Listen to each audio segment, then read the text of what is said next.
Éternel Dieu de grâce, au-devant de toi nous venons. Éternel Dieu de grâce, toi le Dieu qui nous fait du bien. Seigneur, encore en ce soir, nous voilà au-devant de toi. Parle à nos cœurs, parle à nos vies, parle à nos âmes. C'est en toi qu'il y a les paroles de la vie. Seigneur, nous nous confions à toi. Esprit de Dieu, viens nous diriger. Submerge-nous dans l'excellence de ta parole et de ta connaissance. N'est-il pas écrit, c'est poussé par ton esprit que les hommes ont parlé de ta part. Seigneur, parle, ne t'étais point, parle.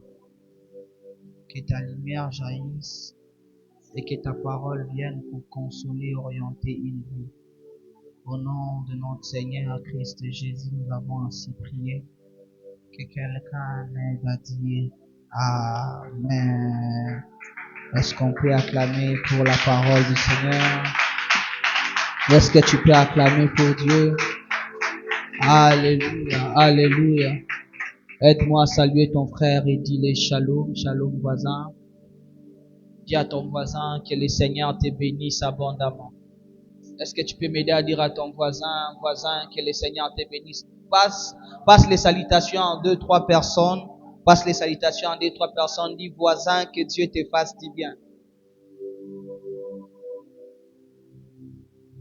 Amen, amen. Qui est content d'être dans la maison du Seigneur? Qui est content d'être dans la maison de Dieu? Amen, amen. Alors, très content encore de nous retrouver en ces mercredis. Les cultes des études bibliques sont les cultes des amoureux de la parole de Dieu. Alors, dis à ton voisin, mon peuple périt faute de connaissance. Alors, c'est important de connaître la doctrine à laquelle nous avons cru. C'est important de ne pas avoir la connaissance apétriste de Dieu. La Bible déclare que Christ disait en vérité, je vous l'ai dit, la connaissance du Christ n'est pas comme un verre à moitié plein ou à moitié vide. Lorsque Christ vient, il éclaire le cœur d'un homme par la parole. En fait, la vraie délivrance, c'est la connaissance. Lorsque tu connais, tu es délivré. C'est lui qui a l'information et le pouvoir. Amen, amen. Alors, on va lire la Bible. Nous sommes toujours dans notre texte de base. Matthieu, le chapitre 7, jusqu'à ce que ce texte va devenir pour toi comme la récitation du corbeau et du renard.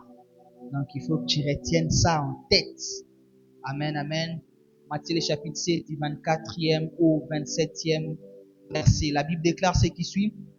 C'est Christ qui parle, il dit, c'est pourquoi quiconque entend ces paroles que j'ai dit et les met en pratique sera semblable à un homme prudent qui a bâti sa maison sur le roc.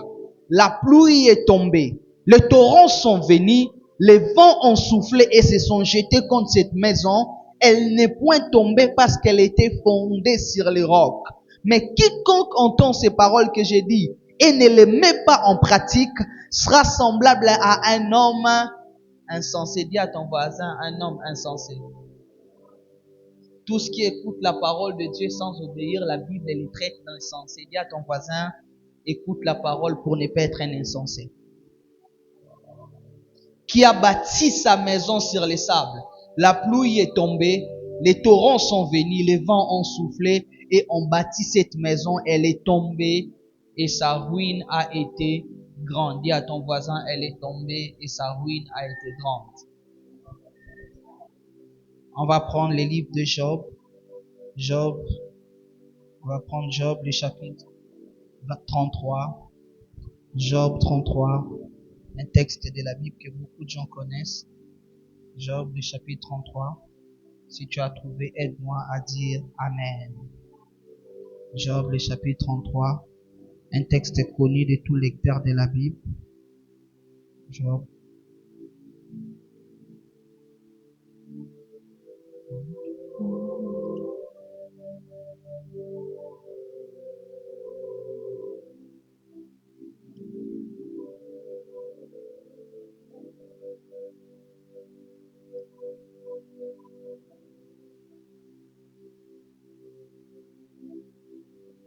La Bible déclare ce qui suit.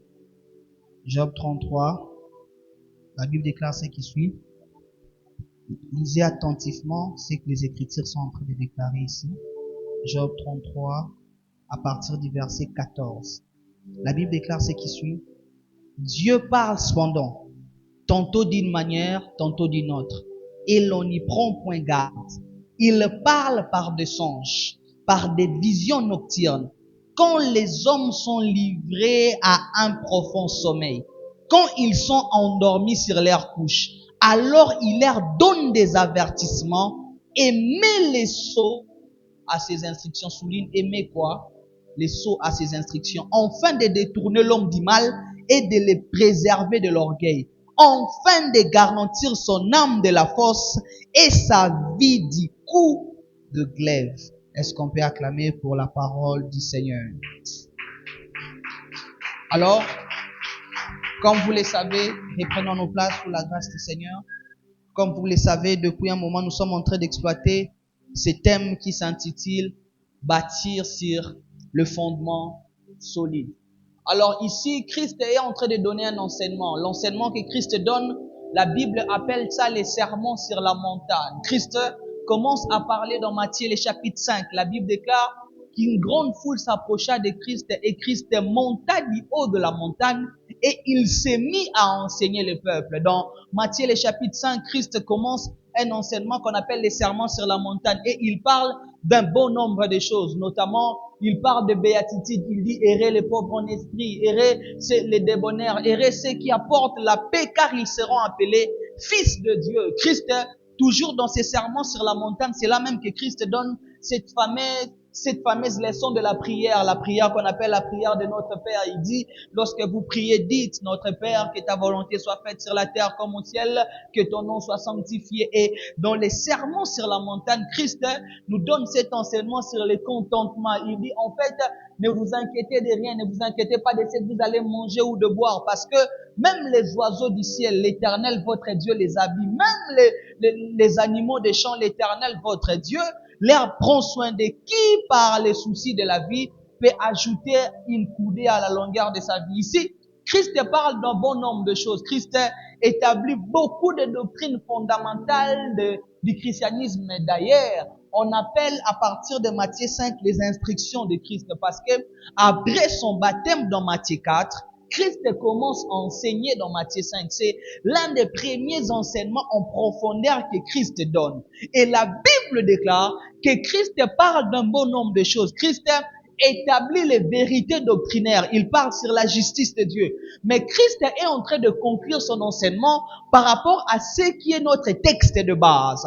Lorsque Christ conclut son enseignement dans Matthieu 7, 24, il dit, quiconque entend ces paroles que j'ai dit et les met en pratique sera semblable à un homme prudent qui a bâti sa maison sur le roc. La pluie est tombée, les torrents sont venus, les vents se sont déferlés contre cette maison.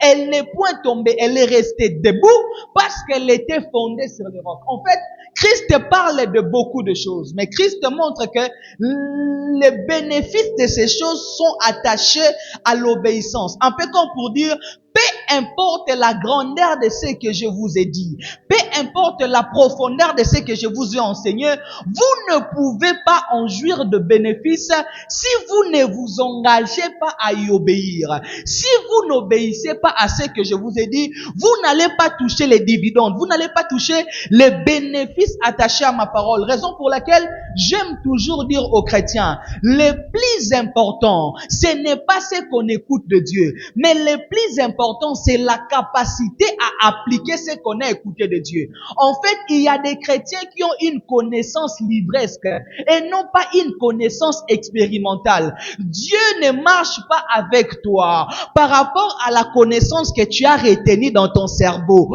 Dieu marche avec toi par rapport à la connaissance que tu appliques dans ta vie. Il y a de ces personnes qui appliquent pas beaucoup, mais qui appliquent bien. Mais il y a de ces gens qui écoutent beaucoup, mais qui n'appliquent pas. C'est ainsi que lorsque Christ parle de pharisiens, il parle des hommes qui passaient tout leur temps dans le temple. Est-ce que vous savez dans la culture juive qu'est-ce qui se passait?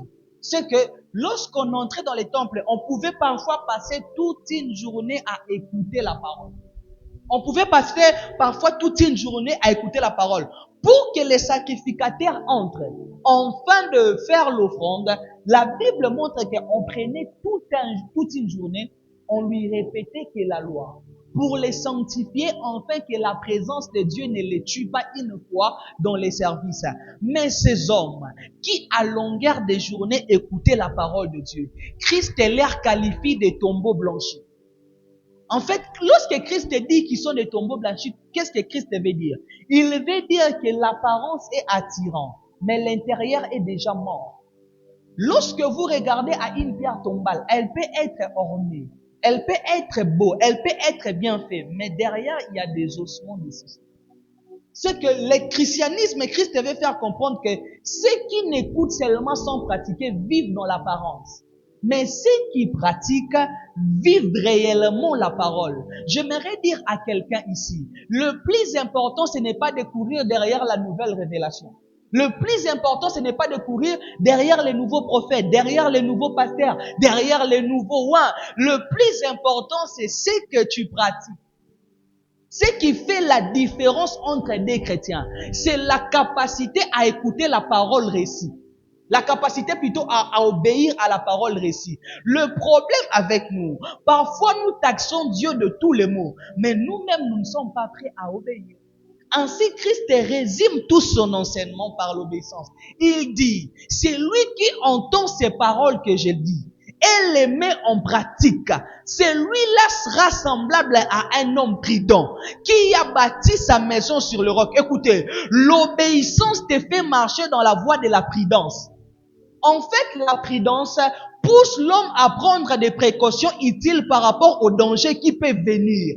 L'imprudent est un homme qui marche sans tenir compte qu'il peut y avoir des dangers devant lui. Christ dit, c'est lui qui entend ces paroles et les met en pratique, sera semblable à un homme prudent qui a bâti sa maison sur le roc. La pluie est venue, les torrents se sont déferlés, cette maison ne pas tomber, elle est restée solide. En fait, les vies chrétiennes qui tiennent sont des vies chrétiennes qui sont bâties sur l'obéissance. Des foyers qui tiennent sont des foyers qui sont bâtis sur l'obéissance à la parole de Dieu. Les ministères qui traînent sont des ministères qui sont bâtis. Il dit, en fait, le plus important, ce n'est pas ce qu'ils avaient construit, mais le plus important, c'était sur quel fondement ils avaient bâti.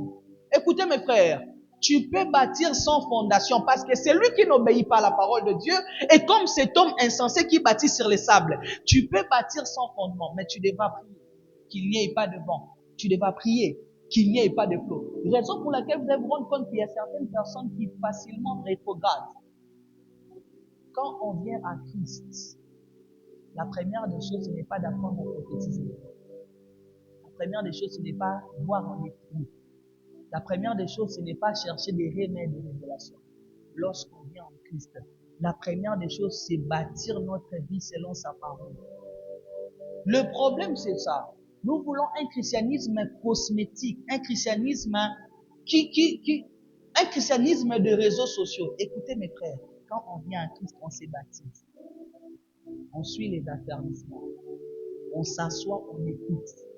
La priorité, ce n'est pas de tenir les micros. La priorité, c'est d'abord de bâtir ta vie. C'est ainsi que vous voyez, beaucoup de personnes sont allées vite, mais ils se sont arrêtés. Écoutez, il y a des gens qui sont des étoiles filantes. L'étoile filante est spectaculaire, mais ils ne traînent pas. Or, dans la pensée de Dieu, lorsqu'il élève quelqu'un, il l'établit. Il ne les fait pas passer. Dis à ton voisin, obéis. Alors nous avons depuis un moment commencé à parler de l'obéissance. Nous avons dit beaucoup de choses sur l'obéissance. Je ne saurais pas revenir là-dessus. Pour ceux qui n'ont pas suivi, pour ceux qui ont tout raté, tout se retrouve sur YouTube. Allez sur la chaîne, vous allez retrouver. Alors aujourd'hui, on va ouvrir une autre brèche dans cet enseignement sur les fondements solides. Quelqu'un s'est dit, bon, pasteur, je suis prêt à obéir. C'est vrai, j'ai décidé de bâtir ma vie sur les fondements solides. Mais pasteur, j'ai un problème. J'ai du mal à écouter. Parce que je ne peux pas obéir à une voix que je n'ai pas entendue. Je ne peux pas obéir à une direction que je n'ai pas reçue. Je ne peux pas obéir à une voix qui ne m'a pas parlé. Ainsi, pour obéir, il faut d'abord écouter. Parce que celui qui n'écoute pas n'obéira pas. Le premier étape, c'est d'abord écouter. C'est ainsi que Christ parle. Il dit, quiconque entend ces paroles que j'ai dit et les met en pratique, c'est celui-là qui sera semblable à un homme prudent. Il a d'abord commencé par écouter avant de pratiquer. L'écoute précède la pratique. Celui qui n'écoute pas, même lorsqu'il a la bonne volonté, il ne saura pas pratiquer. Celui qui n'écoute pas, même s'il a de bonnes dispositions, il ne saura pas pratiquer. Celui qui n'écoute pas, raison pour laquelle le plus important avec Dieu, c'est qu'il doit t'amener à l'écouter. C'est ainsi qu'à partir d'aujourd'hui, on va commencer à parler d'un sous-thème dans ces grands messages, les canaux d'expression divine. Dis à ton voisin, les canaux d'expression divine. Dis à ton voisin, les canaux d'expression divine.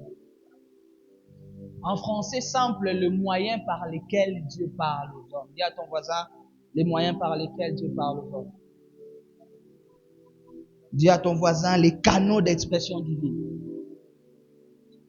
Alors, d'entrée de jeu, je voudrais dire à quelqu'un cette phrase que tu dois noter qui nous servira dans cette nouvelle brèche qu'on a ouverte sur cet enseignement. C'est que Dieu n'a pas une langue, mais Dieu a un langage. Je répète, note. Dieu n'a pas une langue, mais Dieu a un langage. Parce que Dieu parle toutes les langues. Dieu parle français, Dieu parle anglais, Dieu parle mandarin. Lorsque Dieu vient parler à un Togolais, il parlera en hébreu. Lorsque Dieu vient parler à un Chinois, il parlera en mandarin. Lorsque Dieu veut parler à un Allemand, il parlera en allemand. Lorsque Dieu veut parler à un Congolais, il parlera en lingala, en swahili, en français. En fait, Dieu, il n'a pas une langue, mais Dieu a un langage. Dis à ton voisin, Dieu a un langage. Raison pour laquelle écouter Dieu n'équivaut toujours pas à entendre audiblement sa voix. Le problème avec beaucoup de personnes, ils n'écoutent pas Dieu parce que lorsqu'on leur parle de l'écoute de Dieu, ils imaginent seulement qu'ils vont entendre une voix qui va leur parler. Ils imaginent seulement qu'ils vont entendre une voix qui va leur dire « Je suis ton père, oh mon fils ». En fait, lorsque Dieu parle, on n'entend forcément pas.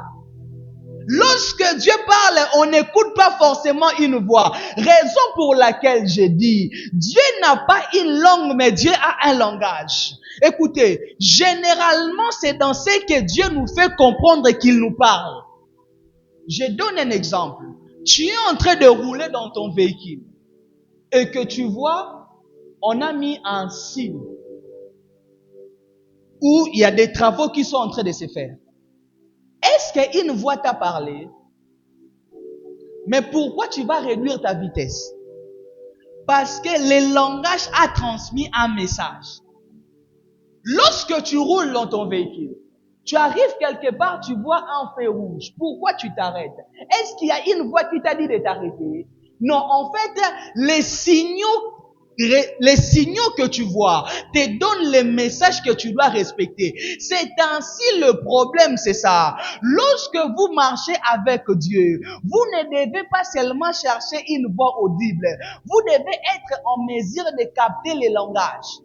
Parce que derrière les langages se cache une voix qui ne s'est pas fait entendre. Lorsque tu roules et que tu vois un roulage faire ça, tu t'arrêtes. Lorsque tu vois un police de circulation routière, je ne sais pas ici comment on les appelle, quand il fait ça, tu arrêtes. Pourquoi tu arrêtes? Parce que le fait qu'il a levé sa main te dit d'arrêter. En fait, c'est comme ça que ça fonctionne le coup de Dieu. Qu'est-ce qui se passe? Lorsque Dieu parle, si tu n'utilises pas la messagerie, si tu n'utilises pas la bonne messagerie, tu peux avoir les messages sans les lire. Je peux avoir un téléphone. Si on me fait un WhatsApp et que je pars dans les SMS, j'ai les messages mais je ne lirai pas.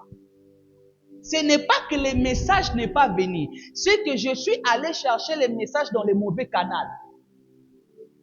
Si on me fait un SMS et que je pars les chercher dans le WhatsApp, Ce n'est pas que les messages ne pas venir. Le problème, c'est que j'ai ouvert le mauvais canal. C'est ainsi que pour écouter Dieu, il faut au préalable connaître les canaux, le moyen qu'il utilise pour parler. Est-ce que vous savez qu'à beaucoup, Dieu a beaucoup parlé, mais ils n'ont pas compris.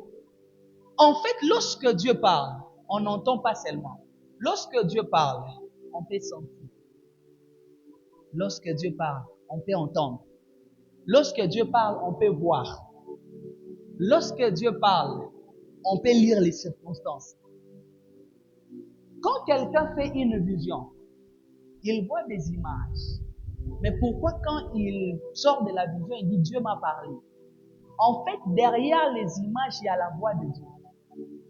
Derrière les images, il y a les messages de Dieu. Je ne sais pas si quelqu'un me comprend. Quelqu'un fait le songe. Dans les songes, il voit des choses. Mais il se réveille le matin. Il dit Dieu m'a parlé. En fait, qu'est-ce qui se passe? Pharaon fait un songe. Pharaon voit les vaches maigres et les vaches grasses. Il fait le deuxième songe, il voit les gerbes et tout ça. Il voit les épis. Mais lorsque Joseph vient, Joseph, derrière les vaches, voit des agneaux. Si Joseph ne sait pas lire les canaux d'expression divine, il demandera à Pharaon d'élever les vaches. Dieu utilise les symbolismes. En fait, Dieu, dans sa manière de parler, code son langage. C'est ainsi que les discours de Dieu sont souvent codés. La Bible déclare, la gloire de Dieu, c'est de cacher les choses. La gloire du roi, c'est de les sonder. Lorsque tu ne sais pas ouvrir les bons canaux, tu peux avoir les messages sans les lire. C'est ainsi qu'avec Dieu, il ne faut pas chercher la voie. Avec Dieu, il faut chercher la voie au travers du canal. Est-ce que quelqu'un est en train de me comprendre? C'est que le problème pour écouter Dieu n'a jamais été que Dieu ne parle pas. Mais le problème parfois pour écouter Dieu a été que nous sommes allés écouter Dieu dans la mauvaise direction. Qu'est-ce qui se passe? Job parle dans les textes que nous avons lus. Job dit ceci. Cependant, Dieu parle, tantôt d'une manière, tantôt d'une autre. Mais nous, on n'y prend point garde. Écoutez, Dieu parle toujours, mais c'est tantôt d'une manière, tantôt d'une autre. Le problème, c'est de savoir c'est une ou autre. L'évidence, c'est qu'il parle. Mais ça sera tantôt d'une manière, tantôt d'une autre. Parfois, ça peut être par un conseil d'un parent. Parfois, ça peut être par un songe que tu fais. Parfois, ça peut être par les circonstances de ta vie. Parfois, ça peut être par des convictions que tu sens. Parfois, ça peut être par des visions que tu vois. Parfois, ça peut être au travers d'une prédication. Parfois, ça peut être en lisant la Bible. Parfois, ça peut être en écoutant une chanson. Le problème, ce n'est pas la voix. Le problème, c'est de comprendre les canaux qui cachent la voix. Le problème, ce n'est pas que Dieu est muet. Le problème, c'est de décoder les langages de Dieu. Le problème, ce n'est pas que Dieu ne te parle pas. Le problème, c'est que tu vas dans la mauvaise direction. Qu'est-ce qui se passe ce jour-là? Il y a une nuit. Le jour où Dieu commence à parler avec Samuel. La Bible déclare qu'en une nuit, Dieu appelle Samuel 3 fois. Mais lorsque Samuel se réveille de son sommeil, Samuel court auprès du sacrificateur Élie. Écoutez, vous savez qu'on peut courir tout en allant dans la mauvaise direction. La Bible déclare qu'il s'élève, il courit. Le plus important, ce n'est pas de courir, c'est de connaître la destination. Il court, mais il va dans le mauvais endroit. C'est ainsi que parfois certains ont même attribué à Satan ce que Dieu disait. Jusqu'à ce que le sacrificateur Élie, grand dans son esprit, il comprend que c'est Dieu qui a appelé l'enfant. Il dit non, si la voix t'appelle encore, tu diras. Mais voici ton serviteur, fais quoi? Parle-moi. Le problème avec beaucoup, c'est ça. C'est que Dieu te parle beaucoup, mais tu n'écoutes pas. Dieu te parle beaucoup, mais le problème avec toi, tu ne sais pas décoder les langages de Dieu. En fait, le langage de Dieu vient en code. Le langage de Dieu vient de manière parfois subtile. C'est ainsi que si tu ne comprends pas les canaux, même si Dieu te parle, tu ne vas pas saisir les messages. Si tu ne sais pas quels sont les canaux que l'Éternel utilise souvent pour parler aux hommes, tu ne sauras pas. Dieu parle. Dis à ton voisin, Dieu parle. Écoutez, la première des choses que l'homme a y à prendre connaissance, après sa conscience, c'est la voix de Dieu. Lorsque Dieu finit de faire l'homme dans une motte de terre, la Bible déclare qu'il souffla dans ses narines. L'homme devient une âme vivante. Dieu les bénit. Dieu les dit. Sois fécond, multiplie-toi, remplis la terre. En fait, la marche avec Dieu a commencé avec l'écoute. C'est ainsi même que la Bible va plus loin, en disant que la foi vient de ce qu'on entend. Écoutez, le monde des esprits est un monde de voix. Soit Dieu te parlera, il y a 3 voix qui parlent dans l'homme. Est-ce que vous savez? Premièrement, il y a la voix de l'homme lui-même. L'homme se parle, l'homme se convainc, l'homme se donne des décisions. Mais la deuxième, il y a la voix de Dieu. Et la troisième, il y a la voix de Satan. En fait, tu n'empêcheras pas à l'une de ces 3 voix de parler, mais tu choisiras à quelle voix écouter. Dieu parle. La relation de l'homme avec Dieu a commencé au travers de la parole. Lorsque Adam devient conscient de son existence, il écoute Dieu. En fait, celui qui n'écoute pas ne marchera pas avec Dieu. C'est ainsi même que scientifiquement, il est prouvé que les premiers organes de l'enfant qui fonctionnent, c'est l'écoute. Quand un enfant est dans les ventres de sa mère, il écoute déjà. C'est ainsi qu'il y a des enfants qui sont nés avec des traumatismes. Parce que durant les périodes de sa grossesse, son père et sa mère se discutaient à tout moment. Il y a des enfants qui naissent avec des blessures derrière. C'est scientifiquement prouvé. Ainsi, dans la marche avec Dieu, si tu n'écoutes pas, tu es en danger. Dans la marche avec Dieu, si tu ne saisis pas, tu cours un grand risque. Dans la marche avec Dieu, si tu ne connais pas les canaux par lesquels le Seigneur passe, il te sera très dangereux de continuer. La première des choses que Dieu a fait dans sa relation avec l'homme, c'est les parler. Adam devient conscient de son existence, il déclare que Dieu dit, Dieu bénit l'homme, Dieu lui dit. Écoutez, c'est dans la parole de Dieu même que se cache la destinée de l'homme. Il dit à Adam, multiplie-toi, sois fécond, domine la terre. Si Adam n'écoute pas, il n'entre pas dans sa destinée. Parce que sa destinée est celui de dominer. Mais il doit écouter pour savoir que Dieu l'a placé comme étant le gardien du jardin. C'est ainsi que tu vas te rendre compte que quand tu commences à pécher, moins tu écoutes Dieu.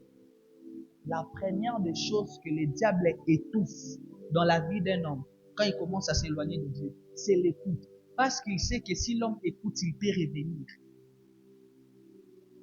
Dis à ton voisin, Dieu parle. Cependant, tantôt d'une manière, tantôt d'une autre. Job parle. Il dit, Dieu parle. Il dit, en fait, c'est une évidence. Dieu parle. Le problème, ce n'est pas de savoir si Dieu parle. Le problème, c'est de savoir, est-ce que tu connais les canaux? Est-ce que tu connais le moyen? Est-ce que vous savez qu'il y a de ces personnes ici que Dieu parle beaucoup? Il n'était jamais arrivé de seulement ne pas sentir que tu dois faire quelque chose. Mais tu le fais quand même. Mais après, tu te dis, je sentais qu'il ne fallait pas. Je savais que ça n'allait pas marcher. En fait, les païens appellent ça 6e sens. Nous appelons ça sensibilité spirituelle. Il n'était jamais arrivé de voir quelqu'un. Il ne t'a rien fait. Il ne t'a rien dit. Tu n'as aucun problème avec lui. Mais tu as l'impression que ton esprit ne se synchronise pas avec lui. Ce n'est pas que tu as l'esprit de soupçon. C'est que Dieu ne veut pas. En fait, le problème avec Dieu, c'est que vous savez pourquoi Dieu fait ça? Dieu fait ça pour laisser des points d'ombre afin que tu reviennes vers lui. Dieu aime passer du temps avec l'homme. Ainsi, il balance certaines informations un peu plus pour que tu reviennes demander. Si Moïse arrive à Horeb, il voit les buissons se consumer. Plutôt, on fait sans se consumer. Moïse a deux choix. Il peut partir, soit s'avancer. La Bible déclare qu'il vit un buisson, en fait, mais qui ne se consumait pas. Il avança. C'est alors qu'il entendit la parole de Dieu lui dire, Moïse, approche-toi ici. En fait, Dieu aime les guerriers. C'est que tu avais fait un songe où tu n'avais pas compris, tu t'es réveillé la nuit, et puis tu t'es rendormi. Tu n'as même pas posé à Dieu pourquoi j'ai vu ça. Est-ce que vous savez que Dieu parle? Dis à ton voisin, est-ce que tu sais que Dieu parle? Mais dis à ton voisin, est-ce que tu ouvres la bonne messagerie? Il y a des gens qui sont allés chercher WhatsApp dans la galerie. Le problème, ce n'est pas que tu n'as pas les messages dans ton téléphone, tu l'as, mais tu es allé au mauvais endroit. Alors ici, on va prendre 3 principes attachés à l'écoute de Dieu. 3 principes, d'abord général, attachés à l'écoute de Dieu. Premier principe, ou principe numéro 1, c'est que Dieu parle à tout le monde. Dis à ton voisin, Dieu parle à tout le monde. Dis à ton autre voisin, Dieu parle à tout le monde. Job, le chapitre 33, du 14e au 15e verset, la Bible dit, Dieu parle cependant, tantôt d'une manière, tantôt d'une autre, et l'on n'y prend point garde. Il parle par des songes, par des visions nocturnes, quand les hommes sont livrés à un profond sommeil, quand ils sont endormis sur leur couche. Job est en train de dire quelque chose. Job dit cependant, Dieu parle tantôt d'une manière, tantôt d'une autre. Il dit, il parle aux hommes. Lorsque Job parle, il ne distingue pas les hommes. Lorsque Job parle, il ne met pas à côté une classe quelconque. Job dit, Dieu parle aux hommes. Écoutez, j'aimerais choquer un chrétien religieux. Écoutez, Dieu parle même aux païens. Parce que si Dieu ne parlait pas aux païens, personne ne serait converti. La Bible déclare, comment seront-ils sauvés si personne ne les prêche? Écoutez, Dieu peut te parler même au travers d'un païen. Le problème avec certains, c'est qu'au nom d'une spiritualité mal comprise, ils n'ont pas compris que parfois Dieu lui parlait derrière les conseils de sa mère. Que Dieu lui parlait derrière les refus de sa mère. Il y a de ces personnes comme ça, il ne fallait vraiment pas que tu épouses ces gars-là. La résistance de ta mère est un refus de Dieu. Dans la Bible, Dieu est allé loin, jusqu'à ce que Dieu a parlé même à un animal. Le prophète Balaam fait quelque chose dont Dieu ne veut pas. Mais parce que le prophète avait déjà un cœur enclin à la cupidité, il ne comprend pas qu'on ne peut pas maudire Israël. La Bible déclare que le prophète Balaam prit l'argent du roi pour aller maudire Israël. Il se rend compte qu'il force l'âne, l'âne ne marche pas. Il force l'animal, l'animal ne part pas. Jusqu'à ce que l'animal lui parle en disant, tu ne sais pas, le problème c'est pas moi. Devant nous, il y a un ange qui a un épée. Si on continue, il va nous tuer. C'est que tellement que le prophète était devenu insensible, Dieu a parlé à l'animal pendant que le prophète était là. Parfois, nous sommes tellement insensibles que Dieu parle aux païens pour nous redresser. N'aviez-vous pas senti que vous avez certains amis, ils ne prient pas beaucoup, mais quand ils te conseillent, tu fais sa marche. La Bible déclare qu'il y avait un homme qui s'appelait Achitophel. Il avait des conseils qui valaient des ainsi dit l'Éternel. Écoutez, Dieu parle même aux païens. C'est ainsi que dans la Bible, les rois païens ont fait des songes venant de Dieu. Nebuchadnezzar a fait un songe venant de Dieu. Pharaon a fait un songe venant de Dieu. Écoutez, nous tous ici, nous avons été sauvés parce que la grâce de Dieu permet à ce que sa voix soit écoutée même par les païens. Il y a certains qui ont été sauvés dans des boîtes de nuit. Écoutez, Dieu peut parler dans une boîte de nuit sans se souiller.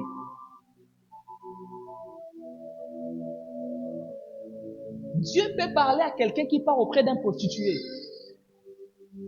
Le problème avec certains, c'est que par orgueil spirituel ou par incompréhension des choses de l'esprit, ils se disqualifient de l'écoute de Dieu. Job est en train de dire, Dieu parle cependant, tantôt d'une manière, tantôt d'une autre. Il parle aux hommes. Dieu parle à tout le monde. Et Dieu parle à tout le monde. Le premier principe de l'écoute de Dieu, c'est que la voix de Dieu s'universalise parce que le salut est pour quiconque. Si Dieu ne parle qu'à quelqu'un, il serait injuste. Si Dieu ne parle qu'à qu'une catégorie, il ne serait plus Dieu. En fait, Dieu doit parler à tout le monde pour qu'à la fin, personne ne les traite d'injustes. Comment seront-ils sauvés s'ils n'entendent pas? C'est ainsi que même la Bible va plus loin. Il y a certains qui brandissent comme raison en disant que nous, on nous a jamais prêché. Est-ce que vous savez qu'il y a des coins dans le monde que l'évangile n'est jamais allé? Où vraiment il y a eu personne qui n'est allé prêcher. Personne n'est arrivé là-bas, dans des zones vraiment de fond de fond. Vous savez qu'est-ce que la Bible dit? La Bible déclare que pour ce genre de personnes, Dieu a placé en eux une conscience qui les accuse des torts et des travers. Romains en parle. C'est que pour ces personnes-là, au jour de la fin, la voix de Dieu sera leur conscience. Dieu leur dirait, votre conscience-là, n'est-ce pas? Est-ce que vous savez pourquoi quand tu étais païen, il y avait cette voix qui te répétait? Il y a des choses. En fait, la conscience est la voix de Dieu universalisée même pour celui qui ne connaît pas l'esprit. C'est ainsi que même dans ton temps de paganisme, il y avait de ces limites que tu n'as pas franchies. Il y avait de ces endroits où tu n'es pas allé. Il y avait de ces péchés où tu ne faisais pas. Non pas parce que tu ne connaissais pas Dieu, mais parce que ta conscience était sa voix. La Bible déclare que leur conscience leur acquise des torts et des travers. Si Dieu te parlait quand tu étais païen, combien tu t'offres? Comment Dieu peut te parler quand tu étais païen? Mais que la fréquence diminue quand tu es en lui. C'est qu'il y a un problème avec toi. C'est qu'il y a un problème dans ta marche. C'est qu'il y a un problème dans ta relation. Dis à ton voisin, Dieu parle à tout le monde. Pour donner maintenant la question, quelle est la dernière fois que tu as écouté Dieu? C'est que toi, tu te réveilles seulement le matin. Tu te réveilles seulement. Après la journée, tu dors seulement. Et puis après le lendemain, tu te réveilles seulement. Et puis après, tu dors seulement. En fait, quiconque n'écoute pas Dieu bloque sa vie dans un cycle. La beauté de la vie, c'est suivre le mouvement de son Créateur. Quiconque n'écoute plus Dieu a déjà fait de sa vie un cycle. Manger, dormir, se réveiller, aller au travail, c'est fini. Deuxième principe attaché à l'écoute de Dieu, c'est que, Dieu parle à tout le monde, mais Dieu, l'Esprit permet au Fils d'écouter la voix du Père. L'Esprit permet au Fils d'écouter la voix du Père. Dis à ton voisin, l'Esprit permet au Fils d'écouter la voix du Père. Jean 16, 13 à 14. La Bible déclare, quand le consolateur sera venu, l'Esprit de vérité, il vous conduira dans toute la vérité, car il ne parlera pas de lui-même, mais il dira tout ce qu'il aura entendu, et il vous annoncera les choses à venir. Il me glorifiera, parce qu'il prendra de ce qui est à moi, et vous l'annoncera. La première dimension, c'est la dimension basique, où Dieu vient, il parle à toute la création. La dimension basique où Dieu vient, il parle à tout humain parce qu'il est le créateur de tout homme. Mais la deuxième dimension, là, on monte, c'est que l'Esprit permet au Fils d'écouter la voix du Père. C'est que dans cette dimension, les directions de Dieu ne sont plus générales, mais les directions de Dieu commencent à avoir une connotation particulière. Les directions de Dieu ne sont plus des directions générales. Les directions de Dieu ne sont plus des directions de tout le monde. C'est alors que Dieu commence à nous dire des choses particulières, attachées à notre destinée. C'est à ce niveau-là que l'Esprit de Dieu commence à nous dire des choses que tout le monde ne peut pas écouter. Pourquoi? Parce que l'Esprit n'habite pas en dehors, mais l'Esprit habite dans les chrétiens. C'est dans la dimension où Dieu ne nous donne pas de direction comme tout le monde, mais dans la dimension où Dieu nous parle à nous de manière particulière pour la destinée qu'il a tracée en nous. Écoutez, l'une des choses que l'Esprit est venu faire, l'Esprit est venu intensifier la voix du Père dans les cœurs des fils. Écoutez, lorsque la création entend Dieu, il attend Dieu dans la généralité parce que il y a de ces choses de famille qu'on ne les dit pas dans la cour. Il y a de ces choses de famille qu'on ne dit pas dans le vent. Il y a de ces choses de famille qu'on ne peut traiter que dans la maison. D'ailleurs, même dans la maison, il y a de ces choses qui ne se traitent que dans la chambre entre les parents. Lorsqu'on grandit en intimité, l'Esprit commence à nous parler de choses dont tout le monde n'a pas accès. C'est ainsi que quelque part, Paul est en train de dire, il a dit, l'Esprit m'a ravi au 3e ciel et j'ai écouté des ineffables, des choses que je ne pouvais dire à personne. Si depuis que tu es chrétien, tout ce que tu connais de Dieu sont des généralités, tu n'as pas encore atteint une dimension d'une relation directe avec Dieu. Parce qu'à l'époque, pour écouter Dieu, il fallait que des hommes sur qui l'Esprit était entré dans les temps. Est-ce que vous savez qu'à l'époque de la Bible, à l'époque de l'Ancien Testament, la parole de Dieu était d'une rareté. Il fallait que les sacrificateurs entrent lorsque Dieu les convoquait et qu'ils sortent pour qu'ils disent au peuple ce que Dieu avait dit. Ainsi, l'écoute du peuple même dépendait de la sanctification du sacrificateur. C'est ainsi que par l'Esprit, Dieu a fait à ce que chacun ait sa relation personnelle avec Dieu. Que ça ne dépende pas du pasteur, que ça ne dépende pas de ta communauté, que ça ne dépend pas. Écoutez, est-ce que le jour où j'arrêterai de prêcher, tu écouteras Dieu? Si pour que toi tu écoutes Dieu, il faut venir au culte, tu as un problème. C'est que tu vis encore dans l'Ancien Testament. Écoutez, alors si je tombe malade, on fait comment? Si on ferme les églises, on fait comment? D'ailleurs, la Covid nous a prouvé, non? C'est ainsi que beaucoup de chrétiens charnels se sont paganisés pendant la Covid. C'est ainsi que certains chrétiens charnels, pendant la Covid, ils ne sont plus revenus à l'église parce qu'ils avaient une relation dépendante de l'église. Écoutez, on vient à l'église parce qu'on a besoin de la communion. Mais si notre relation avec Dieu ne dépend que de l'église, c'est dangereux. On peut se réveiller un bon matin comme ça, on ne sait pas se réunir. Bon, le jour où tu iras en Arabie Saoudite, tu fais comment? Parce que là-bas, il n'y a pas d'église. Le jour où tu te retrouves à Dubaï, tu fais comment? Il y a des églises à compter du nombre. En fait, ici, pour toi, il faut seulement que Dieu passe par quelqu'un d'autre. Tu n'es pas différent de l'ancienne alliance. Il y a des hommes qui sont en Christ, mais qui vivent en Moïse.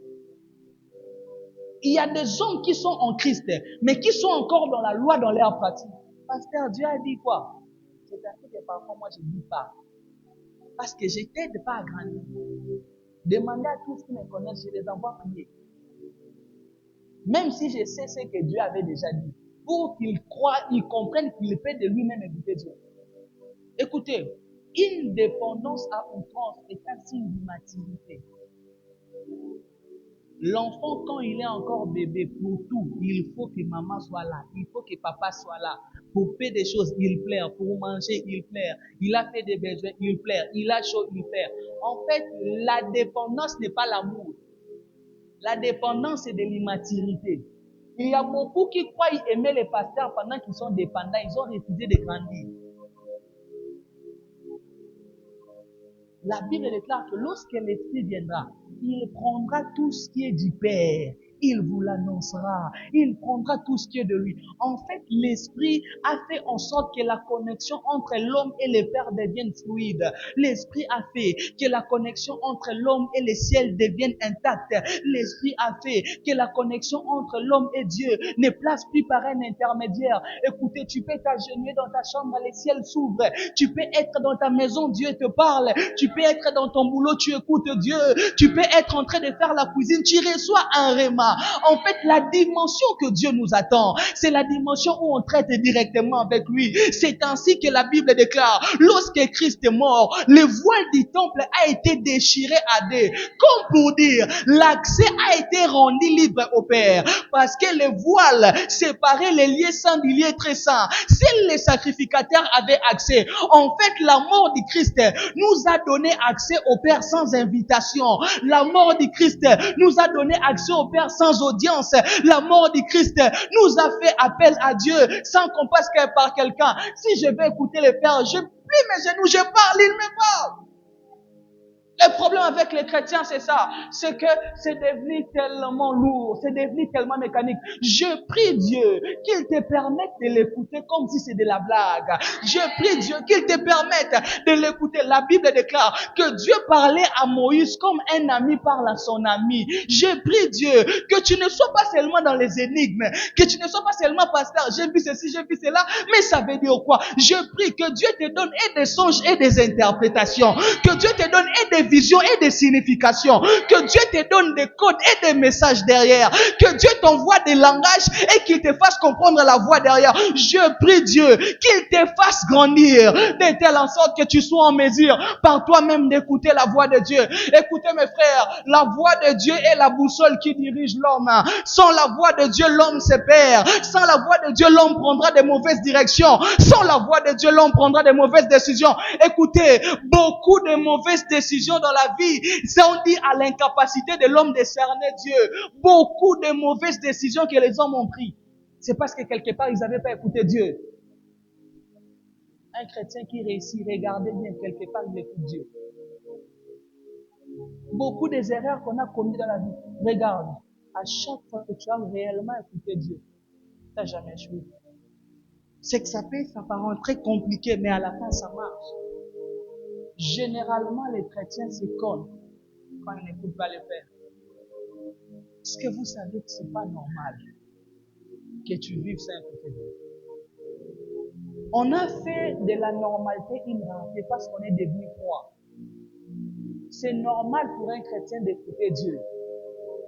Il est notre Père. Il est notre Père. C'est ainsi que moi, je n'aime pas de prières où l'on parle beaucoup. À un moment dans la prière, il faut se taire. Quand on parle sans écouter celui qui est en face de nous, c'est plus un dialogue, c'est un monologue. Parfois, l'erreur qu'on fait dans nos prières, on monopolise la parole. Seigneur, tu sais, je t'aime, toi, mon Dieu, tu commences à parler, tu parles. En fait, prier pendant longtemps ne veut pas dire que tu as dialogué. Beaucoup ont monologué. Parfois, tu te regardes et dis, mais je ne veux pas parler. Et raison pour laquelle c'est même impoli. Quand tu parles avec quelqu'un, tu prends seulement la parole. Beaucoup sont des impolis spirituels. Quand Dieu te regarde, tu dis, mais quand est-ce qu'il me laissera parler? Quand est-ce qu'il me laissera l'écouter? C'est ainsi que dans la présence de Dieu, il y a des moments de contemplation. Arrête-toi, écoute Dieu. D'où parfois dans les églises, il faut qu'on évite parfois beaucoup de bruit. C'est toujours pas quand ça tape fort là que Dieu est dedans. Parfois quand c'est fort, ça nous embrouille. La Bible déclare qu'Élie pouvait sentir Dieu dans un murmure doux et léger. Le pentecôtisme et l'église du réveil nous a fait croire que c'est seulement quand c'est bouillant que Dieu est là. C'est faux. C'est faux. C'est ainsi que les chrétiens n'aiment pas l'équipe d'enseignement. Parce qu'ils disent que ça ne va pas du tout. Ça sera pas chaud. Non, dans l'équipe de prière. C'est ainsi que tu as du mal à écouter Dieu. Tu es dans les sensationnels. Que Dieu te donne de capter sa voix. Est-ce que tu sais que l'une des raisons pour laquelle ton année 2025 s'est compliquée, tu n'as écouté Dieu? Je t'interdis d'entrer en 2026 sans connaître la pensée de Dieu pour l'année. Je t'interdis de commencer une nouvelle année. Mon frère, toi, 65 jours. Tu t'imagines ça? En fait, Dieu ne te donne pas s'il ne te fait pas voir. C'est ainsi qu'avant qu'il n'y ait Cana. Il faut qu'il y ait des explorateurs qui entrent en Cana pour voir. En fait, dans le monde de l'esprit, ce que tu vois, tu l'obtiens. Ce que tu vois, tu finis par le toucher. Raison pour laquelle, dans le prophétique, Dieu te fait dévancer les futurs au présent. En fait, le prophétique, c'est quoi? C'est la capacité de puiser dans l'omniscience de Dieu pour connaître ce que le présent ne nous donne pas encore. Tu es en train de jouer pour ça. En fait, tu dois être malheureux si tu arrives le 1er janvier, tu ne sais même pas quelle est la pensée de Dieu pour toi. Tu ne sais pas. Tu marches comment? Comment tu peux marcher sans l'auteur de ton plan? N'est-ce pas que dans la construction, à chaque moment, pour que les maçons avancent, ils se réfèrent à l'architecte. Parce qu'ils savent qu'à l'étape où nous sommes, pour passer au niveau supérieur, le concepteur des plans doit nous dire ce qu'on doit faire. À l'étape où nous sommes arrivés, le concepteur du plan doit nous dire qu'est-ce qu'on doit faire maintenant. Le problème, c'est ça. C'est que les chrétiens parfois oublient que leur vie est conçue par Dieu. C'est que tu marches seulement. Tu réveilles seulement. C'est le matin, d'accord, ok. Après, on fait quoi de la journée? On ne sait pas. Écouter Dieu n'est pas une provision. Dans la prière de notre Père, il avait dit, donne-nous aujourd'hui, chaque jour, notre pain quotidien. En fait, toi, tu as eu une provision. On avait déjà écouté Dieu. Quand je m'étais converti, il m'avait dit, vous serez grand. Pas avec. C'est le pain quotidien. C'est ainsi qu'on dit que la parole de Dieu est le pain. Pourquoi on définit la parole de Dieu le pain? Parce que c'est un aliment basique dont l'homme a besoin presque tous les jours. Mais toi, je sais que tu aimes beaucoup manger, tu commences avec la pâte. C'est pas bon pour l'estomac. Tu commences léger. C'est ainsi que la Bible qualifie le pain, la parole de Dieu comme le pain. Comme pour dire, tu commences avec la journée. On ne dit pas que Dieu est la pâte de vie. Il est le pain de vie. Parce qu'on sait que le matin, on commence avec le pain. Comme pour dire, la pensée de Dieu doit être renouvelée chaque matin. Tu sais que quand tu te réveilles le matin, tu sors seulement comme ça, c'est dangereux. Tu joues un mauvais jeu. Ah, quelqu'un ne comprend pas. Tu joues un mauvais jeu. Parce que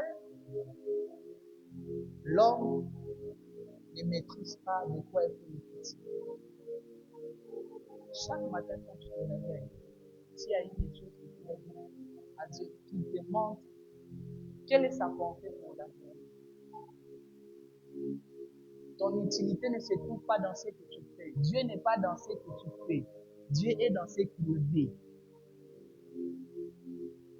Beaucoup d'entre nous, nous vivons dans ce que nous faisons. Mais Dieu est dans ce qu'il veut. C'est ainsi que lorsque la Bible parle des fils d'Isaacar, des hommes qui avaient l'intelligence des temps, la Bible déclare que les fils d'Isaacar avaient l'intelligence des temps pour savoir ce que Israël devait faire, pas ce que Israël voulait faire. La réussite dans la vie chrétienne ne se trouve pas dans le vouloir, mais dans les devoirs. Que Dieu te donne l'équité. Ma prière pour toi, c'est que le Père rende la voix tellement fluide. Que tu sois en mesure d'écouter Dieu même dans un silence. Que tu sois en mesure d'écouter Dieu même lorsque personne ne comprend. Que tu sois en mesure d'écouter Dieu même dans un trouble. Que tu sois en mesure d'écouter Dieu dans les circonstances. Que tu sois en mesure d'écouter Dieu lorsque tout le monde voit c'est seulement les événements de la vie. Que tu sois en mesure d'écouter Dieu, même par les conseils d'un passant. Que tu sois en mesure d'écouter Dieu, même par une émission qui passe à la télé. Que tu sois en mesure d'écouter Dieu, peu importe les canaux par lesquels il va faire transférer les messages. L'Esprit permet au Fils d'écouter la voix du Père. Est-ce qu'on peut revenir à une vie chrétienne normale? La vie chrétienne normale, c'est ça. On en a fait extra parce qu'on est devenu charnel.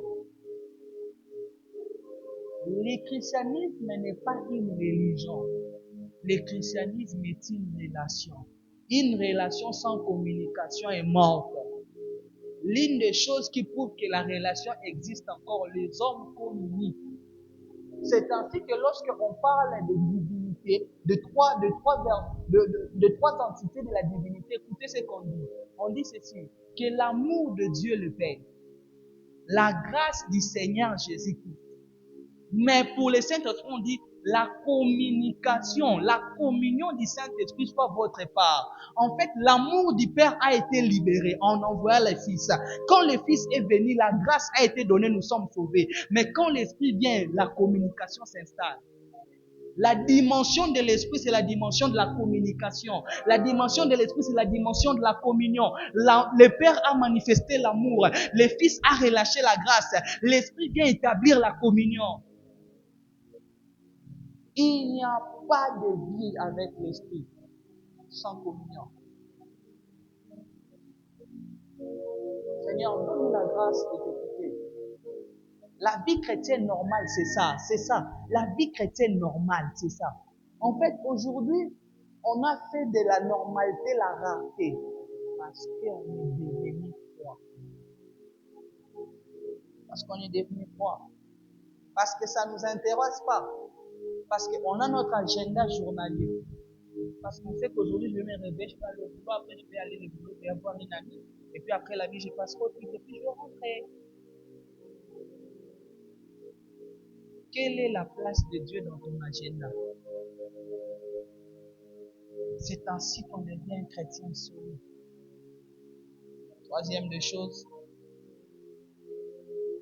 Troisième principe attaché à l'écoute de Dieu.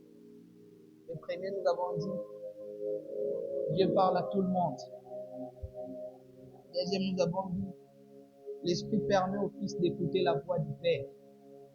Troisième principe, c'est que l'Esprit établit quelques-uns. L'Esprit établit quelques-uns. Éphésiens 4, 11 à 12.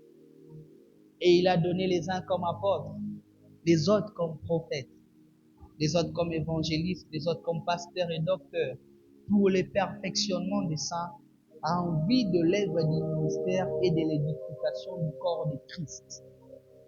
Alors, je vais dire quelque chose ici.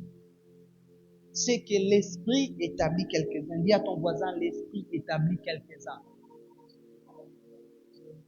Tout chrétien est prophétique, mais tout chrétien n'est pas prophète.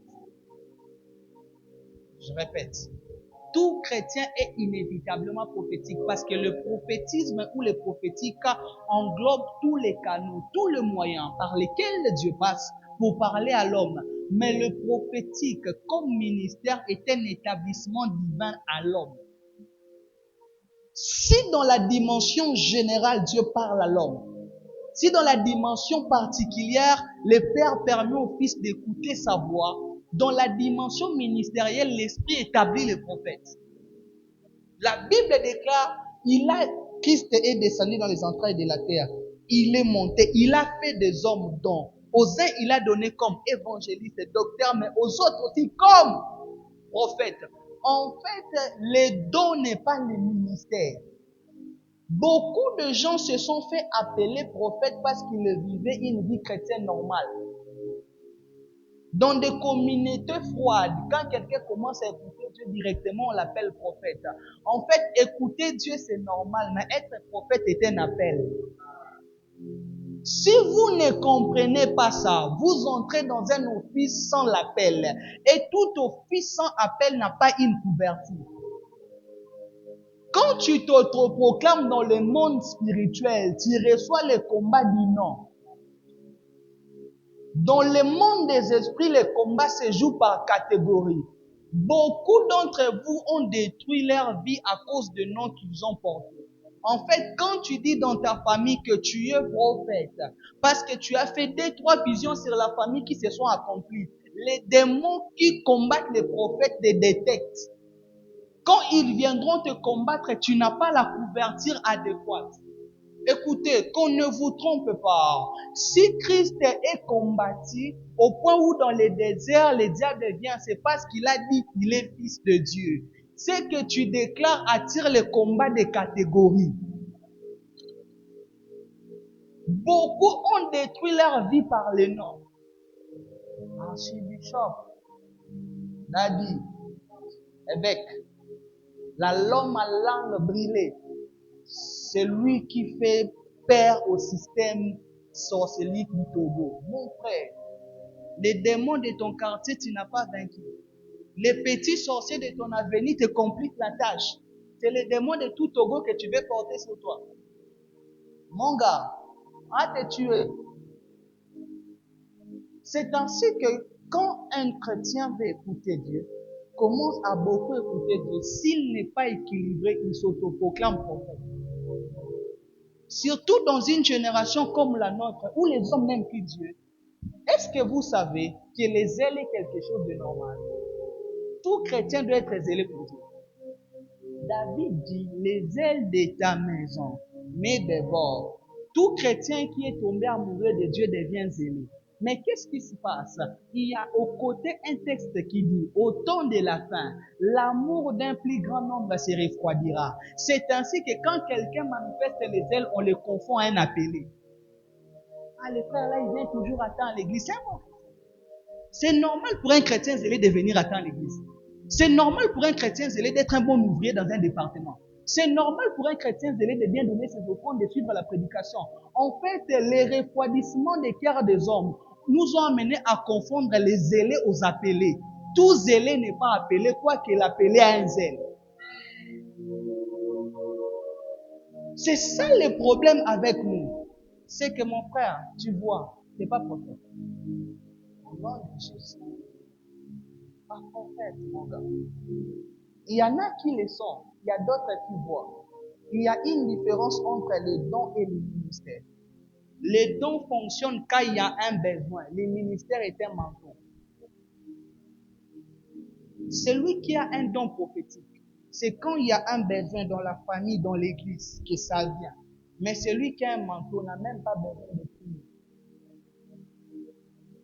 En fait, celui à qui on a déjà appris à marcher n'a plus besoin de faire les efforts pour marcher. C'est un fait qu'au début, l'enfant titube, mais après, il commence à courir comme il veut. Automatiquement, avec celui qui a l'appel, il a les manteaux, il ne force pas. Il vit dans ça.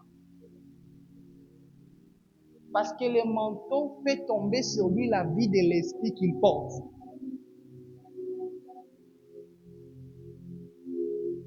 Tu peux être prophétique et être aussi prophète. Mais tu peux être prophétique sans être prophète.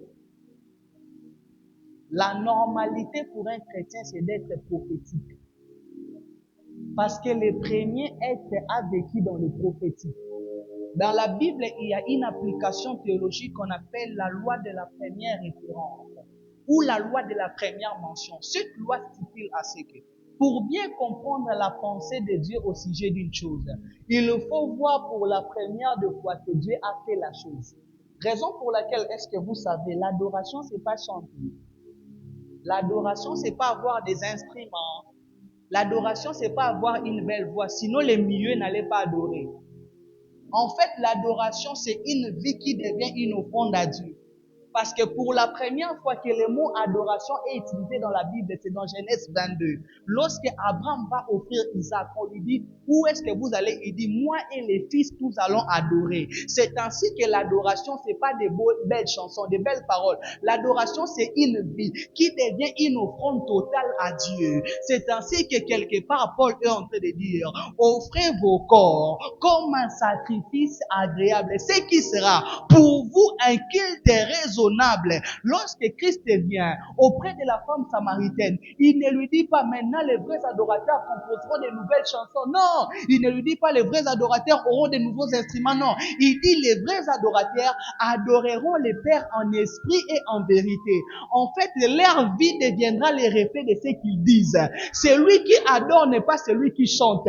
Celui qui dit Saint, Saint, Saint est l'Éternel n'est pas adorateur s'il vit dans le péché. C'est en vivant dans la sainteté sainteté exactement, que sa vie reflète que l'Éternel est saint. Celui qui dit amour, amour est Dieu, mais qui vit dans la haine, dans l'amertume, dans l'aigreur, il ne dit pas que Dieu est amour. Mais lorsqu'il manifeste l'amour, c'est alors que sa adoration entre dans la dimension en esprit et en vérité.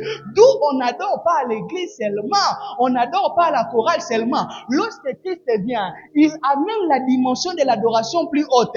Il ne dit pas que vous allez adorer dans un lieu, parce que la discussion était, est-ce que nous devons adorer ici dans ces lieux ou là-bas dans ces lieux? Il dit non, le problème n'est pas les lieux. Les lieux, c'est ton esprit. Les lieux, c'est ta connexion avec Dieu. Il dit, les vrais adorateurs n'adoreront pas sur une montagne, mais ils adoreront en esprit. Ils seront dans une connexion avec Dieu. Je prie Dieu que tu sois un adorateur au vrai sens du mot, que ta vie, comme Paul pouvait dire, notre vie est un parfum de bonne odeur, que ta vie soit un parfum qui exalte Christ, que lorsqu'on va regarder à ton amour, à ta manière de comprendre les gens, à ta manière de porter, que ta vie reflète Christ, que ta vie soit le parfum de Christ, que ta vie, en fait, que tu sois l'extension de Christ. Un vrai chrétien est un Christ représenté dans sa famille. Écoutez, lorsque tu seras dans un endroit où il n'y a pas de Bible, on doit voir la Bible en toi. Lorsque tu seras dans un endroit où on n'a jamais parlé de Christ, on doit te confondre au Christ. C'est ainsi que pour la première fois que le terme chrétien a été utilisé, la Bible montre qu'ils ne se sont pas fait appeler chrétiens. La Bible déclare qu'à Antioche, c'est pour la première fois que les disciples firent appeler chrétiens. On a regardé à leur vie, on a regardé à leur manière de faire, on a dit, ah non, exactement, ils sont comme lui. En fait, un chrétien vrai, même quand il fait semblant, on les reconnaît. Ce jour-là, Pierre, en réuniant Christ, il réunit Christ. La femme dit, même avec ta manière de parler, ça montre que tu étais avec lui. Même en réunion, il y avait des indices. Je prie Dieu qu'on voie les indices de Dieu dans ta vie, qu'on voie les indices de Dieu dans ton comportement, qu'on voie les indices de Dieu dans ton boulot, qu'on voie les indices de Dieu dans ta manière de faire. C'est que tu ne te présentes pas avec le titre, mais que quand tu entres dans un endroit, on sent qu'il y a une présence de Dieu. C'est là, à cette dimension-là que Dieu nous attend. Et dans la loi de la première référence, comme je l'ai dit, je reviens. Dieu a commencé sa relation avec l'homme dans le prophétique. En fait, aujourd'hui, on tue beaucoup le prophétique parce qu'on ne comprend pas la valeur du prophétique. En fait, le prophétique a établi la première base entre l'homme et Dieu, et le prophétique sera le dernier mouvement avant l'avènement de l'Esprit de Dieu, du Fils de l'homme. Adam était prophétique. C'est ainsi que dans le prophétique, tu as la capacité de déterminer ce qui sera. Vous savez que le lion est lion parce qu'Adam a dit qu'il est lion. Dans le prophétique, il y a la capacité à nommer. Dieu finit de créer. Il amène devant Adam les créatures. Si la souris est souris parce qu'Adam l'a appelée souris, la prophétique libère des paroles qui transmettent la nature. Dieu crée les animaux. Il amène à un homme prophétique. Il dit à Adam, nomme les animaux. Si le lion est un féroce, est un dominant, est un prédateur, c'est parce que un prophète a conditionné sa future par la parole de Dieu. Le premier homme a vécu dans une atmosphère prophétique. Et le prophétique est aussi la stratégie de Dieu pour la fin. Au dernier jour, je répandrai de mon esprit sur toute chair. Vos fils et vos filles prophétiseront. Vos jeunes gens auront des songes. Et vos vieillards auront des visions. En fait, le prophétique est la seule dimension de Dieu qui touche à toutes les catégories des hommes. Vos jeunes gens prophétiseront. Vos vieillards auront des songes. Et vos fils auront des visions. Est-ce que vous savez que Dieu fait qu'on vive tellement dans une atmosphère prophétique qu'il passe par notre naturel pour nous parler? Pourquoi le jeune homme a une vision? Parce que sa vie est devant lui. Sa vie est devant lui, ainsi il doit faire des visions. Pourquoi le vieillard fait des songes? Parce qu'il est fatigué, il dort beaucoup. C'est lui qui a déjà vécu avec le vieillard, il dorme beaucoup. Même dans son naturel, Dieu passe pour les parler. Même pendant que le poids de l'âge les fait dormir, Dieu passe par le poids de l'âge pour maintenir l'homme dans le prophétique. C'est dans le conditionnement normal que les chrétiens doivent entendre Dieu. C'est que les jeunes gens, tellement que sa vision est claire. En fait, pourquoi même le vieillard ne fait pas de vision? Parce que ses yeux se sont déjà affaiblis. Il risque de confondre. Il faut qu'il dorme pour qu'il fasse des sons. Parce que ses yeux se sont déjà affaiblis. Mais les jeunes gens, ses yeux sont tellement clairs qu'il peut bien voir. C'est ainsi qu'à lui, Dieu donne des visions.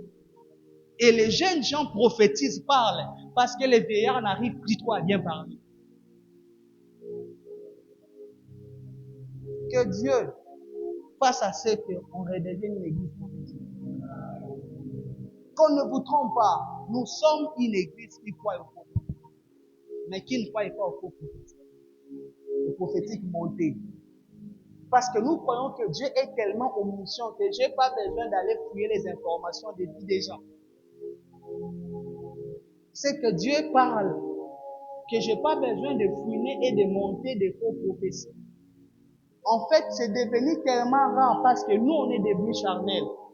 C'est devenu tellement rare parce que nous, on est devenus mondains.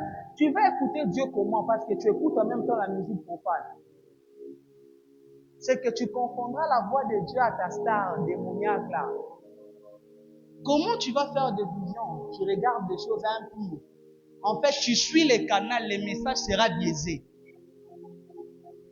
Parce que tu suis les canaux, le message sera biaisé. Comment tu entendras des oracles de Dieu? Tu écoutes tout. Tes oreilles ressemblent à une poubelle. Est-ce que vous savez que quand tu commences à grandir avec Dieu, il y a des choses qui ne sont pas montées mais dont tu te prives? En fait, la consécration est différente de la sanctification. Dans la sanctification, il y a des choses à ne pas faire. Dans la consécration, il y a des choses à faire et à ne pas faire. Dans la sanctification, il y a des choses à ne pas faire pour plaire à Dieu. Dans la consécration, il y a des choses à faire et à ne pas faire pour atteindre un but avec Dieu. C'est ainsi lorsqu'il vient devant la femme de Manoah qui lui dit, tu ne prendras ni vin ni liqueur forte. Pendant, à ce temps-là, le vin n'était pas interdit. C'est que quand tu veux monter avec Dieu, il t'interdit même des choses qui sont des normalités pour tout le monde.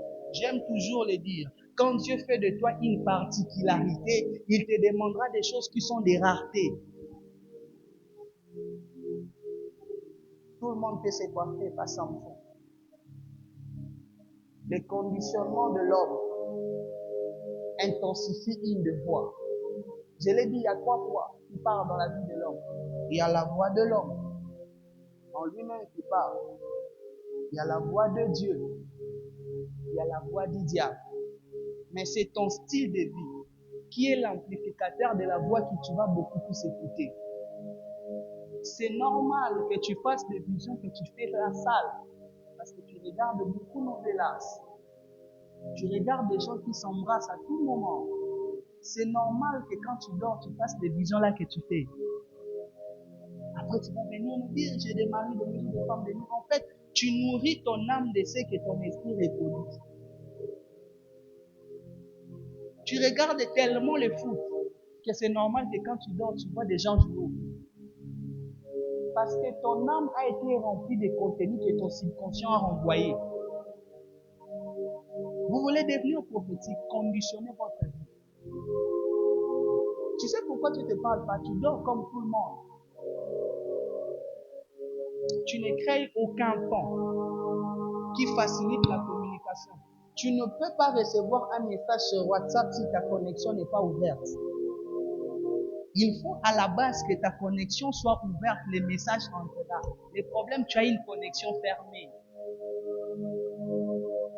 Je prie Dieu que ta connexion soit encore opérationnelle. Je prie Dieu, nous sommes déjà à 5G. Toi, jusqu'aujourd'hui, spirituellement, tu n'as qu'un G. Je prie Dieu qu'il t'amène à grandir, qu'il t'amène à avoir une connexion plus fluide. Les hommes sont déjà à Canal Box. Que Dieu te fasse monter. Il y a même déjà Starlink. Que Dieu t'amène à monter. Il y a des gens qui ont la connexion au téléphone. Il y a des gens qui ont la connexion sur Canal Box. Il y a aussi des gens qui ont la connexion sur satellite. Ils n'auront pas la même fluidité. ils n'auront pas la même fluidité. Est-ce qu'on peut redevenir des chrétiens qui écoutent Dieu? Est-ce qu'en 2026, on ne peut pas entrer sans un oracle de Dieu? C'est que quand ils partaient, Moïse savait là où ils allaient. Quand ils partaient, Moïse, écoutez, celui qui écoute Dieu dirige les autres. Et tous ils doivent dire, Moïse, on part parce que Moïse est venu du buisson ardent. Celui qui rencontre la voix de Dieu devient le guide des autres. En fait, ta famille n'a pas de guide. Vous ne pouvez jamais retrouver que vous êtes dans un confin dans la famille, vous tous. Vous ne savez pas quoi faire, où aller, quelle décision prendre. C'est là que tu vas te rendre compte. La voix de Dieu est importante. Dieu parle aux hommes. Je suis le signe. Durant cette branche que j'ai ouverte, le canot d'expression divine, je vous donnerai des messages. Je vous dirai comment Dieu m'a parlé dans la vie. Mais quand on vous parle, s'il y a une chose qui a bâti moi ma vie chrétienne, c'est écouter Dieu. Je l'ai dit sans orgueil. Très peu de fois dans ma vie, je suis servi de Dieu. Très peu de fois dans ma vie, je suis servi. Très peu de fois dans ma vie, je suis servi. Avant de me marier, je savais que mon premier enfant, ça sera une fille. J'ai dit à ma femme, après 2 semaines de mariage, je lui ai dit, dans 1 mois, tu seras ensemble. Et ça sera une fille. Et je lui ai même dit, le nom de ma fille, Dieu me l'a dit, je ne connaissais pas ça.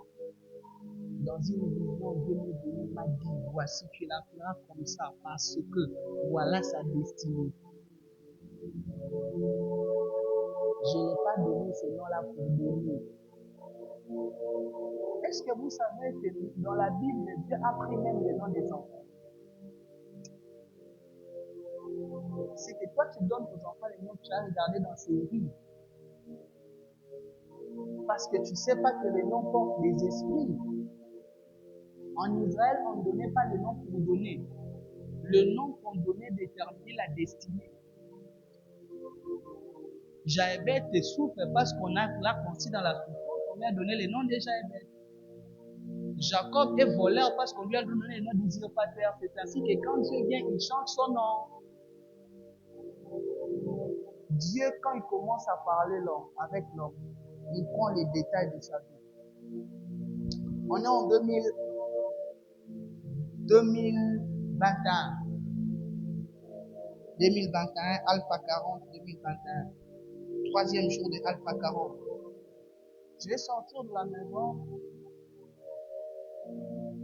Dieu me dit pas dans la garde-robe. On s'utilise la main. Ça paraît bizarre, hein? Oui. Dieu choisit la demande des hommes. Oh, vous ne savez pas. La Bible déclare qu'il est notre époux, non? N'est-ce pas que ta femme choisit ce que tu vas faire? Voilà. La vie chrétienne normale, c'est ça. C'est ainsi que tu t'habilles mal. Parce que tu crois que Dieu ne choisit pas les habits pour quelqu'un. Quand quelqu'un s'est converti, même sa garde-robe reçoit Jésus. Tu ne peux pas te convertir avec tes mini-jupes là. Avec tes habits là, prétexte qu'il fait chaud à l'eau. Il y a une culture du royaume. La culture du royaume ne dépend pas du pays. C'est ainsi que quand tu pars en Europe, tu deviens voyou. Parce que tu ne sais pas qu'il y a une culture du royaume. Dieu me dit, tu vas prendre quelle chemise? La chemise rouge. C'était une chemise rouge. Elle n'était pas la plus belle de ce que j'avais. Je prends ça, je pars à l'église. On avait un moment de... Avant, quand je pars d'abord à l'église, quand je commence à sortir de la maison, il y avait une chanson à l'époque qui venait de sortir, la chanson du pasteur Lord. C'est Don Namba et cette chanson comme ça qu'il avait fait à l'occasion de son mariage. C'était bizarre. J'avais dit d'écouter une chanson de mariage. Moi, je pars à Alpha 40, j'ai faim. Je pars prier. Je vais faire quoi avec chanson du mariage? Moi, ni idée, ni vie, ni connu. Tout ce que je voyais, ce sont les anges. Femme ne me concernait pas à l'époque. Bon, j'ai quand même mis la chanson. J'ai écouté toute la chanson. Tous les chemins faisant, j'ai écouté la chanson. En résumé, la chanson parlait, c'est ma servante, machin. J'arrive à l'église, on commence la prière des ouvriers. On prie.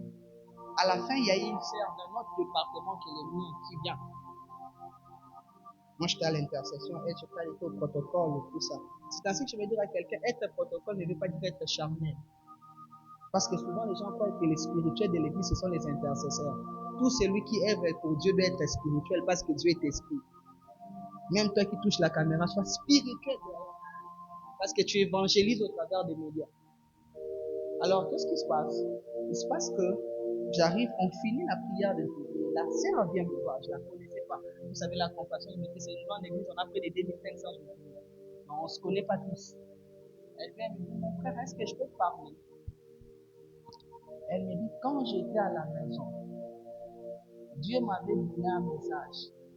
Il m'avait dit, l'auteur du message envoyé dans les cercles des ouvriers, dans la prière des ouvriers, aura une chemise rouge. Et au milieu de plus de 2500 ouvriers, j'étais le seul qui avait mis une chemise rouge. Vous blaguez avec le Dieu des détails. Dieu est détaillant. Quand Dieu parle dans les détails, c'est qu'il veut éviter l'homme la confusion. Quand Dieu parle avec précision, il veut éviter la confusion. Il y a de ces moments où Dieu veut que ça soit tellement clair. La sœur vient, elle me dit, j'ai écouté quelle chanson en cours de route, saison. Elle me dit, Dieu m'a dit de dire à la personne là, qui mettait la chemise rouge, qui est toi le frère ici, que tu es entré dans ta saison.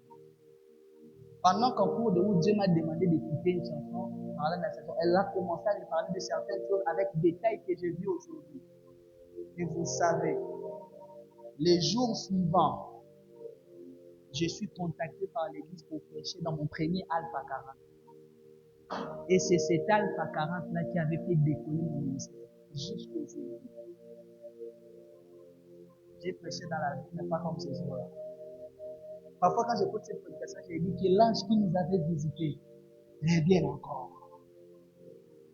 C'est même par cette prédication-là que mes liens avec papa sont fortifiés. Lui-même, après l'équipe, il s'est étonné.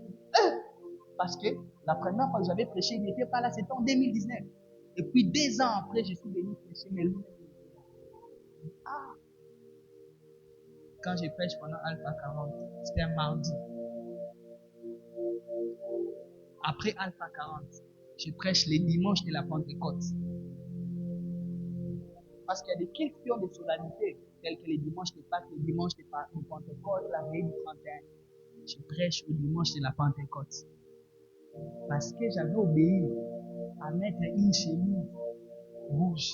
Si ce jour-là, je m'étais entêté, je serais passé à côté de toute une saison. Vous voyez comment ça peut être subtil, hein? Quand Éléazar vient, il dit, la femme à qui je dirai, fais-moi boire et donnera de l'eau à mes chevaux, c'est celle-là. En fait, si Rebecca prend le mariage parce qu'elle est sensible, je prie Dieu qu'il t'amène à l'écouter même dans les détails. Je prie Dieu qu'il te rende sensible aux détails. Je prie Dieu que tu écoutes Dieu même dans un murmure doux et léger. Je lève ma main, je prophétise et je déclare. Comme ce jour-là, Moïse pouvait dire, puisse tout le peuple de Dieu soit composé de prophètes. Je prie et je déclare au nom de Jésus que cette église soit une église évangélique et prophétique. Que cette église soit une église apostolique et prophétique. Je prie Dieu que l'onction du temps de la fin, il est écrit dans sa parole, au temps de la fin, je les relâcherai mon esprit sur toute chair. Vos fils et vos filles prophétiseront, vos jeunes gens auront des visions et vos vieillards de songes. Je prie Dieu, peu importe la catégorie dans laquelle tu es, que tu vives dans une onction prophétique. Je prie l'Éternel que tu baignes dans une onction prophétique. Je prie l'Éternel que même dans les détails, que tu sois en mesure de voir Dieu là où personne ne l'a saisi. La Bible déclare, ce jour-là, Élie entendait que Dieu soit dans les fracas. Il n'y était pas. Il entendait que Dieu soit dans les tremblements de terre. Il n'y était pas. Mais Dieu était dans un murmure doux et léger. Je prie Dieu que tu entendes Dieu même dans le plus grand murmure, que tu entendes Dieu même dans le plus grand silence. Je prie Dieu qu'à dater de ce soir, que tes songes ne seront pas seulement des songes, mais tes songes seront des ainsi dit l'Éternel. Je prie Dieu que tes nuits ne seront pas seulement de nuits ordinaires, mais tes nuits seront de ponts de connexion entre toi et la voix de l'Éternel. Je déclare dans la prédication, toi tu recevras les rémas. Dans la prédication de tout le monde, toi tu saisiras la direction de Dieu. Dans les versets que tout le monde lit, toi tu comprendras la direction de Dieu. Je prie Dieu, je déclare, je décrète et j'arrête qu'il s'élève en ce lieu, qu'il s'élève dans cette église, qu'il s'élève dans cette maison, deux hommes et de femmes portés d'une gloire prophétique authentique, deux hommes et de femmes écoutant Dieu comme Moïse écoutait un homme. La Bible déclare, Dieu parlait à Moïse comme un ami parle à son ami. Je lève ma main, je prophétise et je déclare, je soupçonne la présence de Dieu ici. Je sens que le Dieu des esprits de prophètes est en ce lieu. La Bible déclare, car les témoignages de Jésus est l'esprit de la prophétie. Je prie Dieu qu'il aiguise ta sensibilité spirituelle. Je prie Dieu qu'il aiguise ta capacité à l'écouter. Je prie Dieu qu'il aiguise ta capacité à saisir sa voix. Levé de mon cœur et ma prière à Dieu, c'est qu'à partir du moment qu'il trouve une saison, qu'il se relâche une saison où la voix de Dieu ne te sera plus étrangère, qu'il se relâche une saison où la voix de Dieu ne te sera plus inconnue, qu'il se relâche une saison où la voix de Dieu ne te sera plus confuse. Et la Bible déclare, et mon peuple ne sera plus jamais dans la confusion. Je prie Dieu que ça devienne clair. Je prie Dieu que ça devienne perspective. Je prie Dieu que ça devienne compréhensible. Je prie Dieu, finis la saison de tâtonnement. Finis la saison de tâtonnement. Que l'Éternel te mène dans une saison de clarté. Que l'Éternel te lève dans une saison de rareté. Je déclare, je prophétise, je décrète au nom de Jésus. Seigneur Dieu, ta parole déclare, puisse tout le peuple soit composé de prophètes. Je déclare et je décrète que la grâce prophétique, l'esprit de la prophétie se relâche dans la maison. L'esprit de la prophétie se libère dans des familles. Que tu voies des choses pour ton mari, que tu voies des choses pour tes enfants, que tu voies des choses pour ta femme, que tu voies des choses pour ta famille. Sois l'antenne de Dieu dans votre maison. Sois le capteur de Dieu dans ta famille. Que rien ne t'échappe. Sois comme Jacob, un vieillard prophétique. Il réunit ses enfants au soir de sa vie. Il dit, fils de Jacob, venez et je vous annoncerai ce qui arrivera dans la suite des temps. Je décrète et je déclare. Je décrète et j'arrête. By fire, by force. Je prie, je décrète. Je déclare et j'arrête. Arrive une saison où tu vas vivre comme un prophète. Où tu vas vivre comme un prophète. Où tu vas marcher dans les prophétiques. Ça sera authentique. Ça sera clair. Ça sera perspectible. Ça ne sera pas confus. Je déclare, je décrète et j'arrête. Je déclare, je décrète et je le dis. In the name of Jesus. Qu'il se libère dans la maison. Une atmosphère prophétique. Qu'il se libère dans ta destinée, dans ta vie, dans ta marche chrétienne, dans ta famille, dans ton ministère, dans tes dans tes affaires. Une grâce coule dans le prophétique. Entends Dieu, que ton oreille soit attachée au ciel, que l'esprit te permette d'écouter le Père. L'esprit permet au Fils d'écouter la voix du Père. Je déclare, je décrète, je prophétise. J'arrête au nom de Jésus.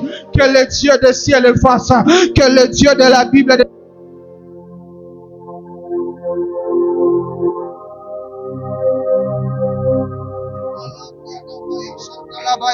Est-ce que tu peux parler? Tu peux parler.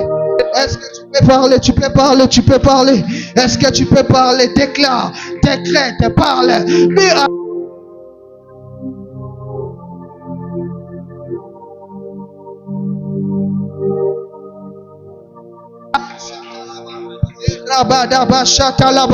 Dis à Dieu, rends-moi prophétique.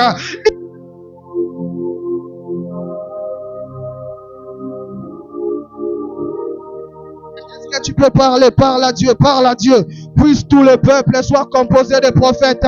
Je déclare et je décrète, je prophétise et je décrète, au nom de Jésus, que Dieu t'accorde la grâce de percevoir sa voix, que Dieu t'accorde la grâce. Parle et déclare, parle, parle, parle, parle, parle, parle, parle, parle.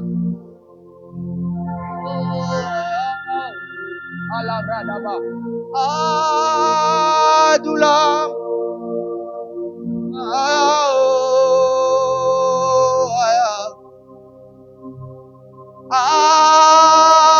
Adoula.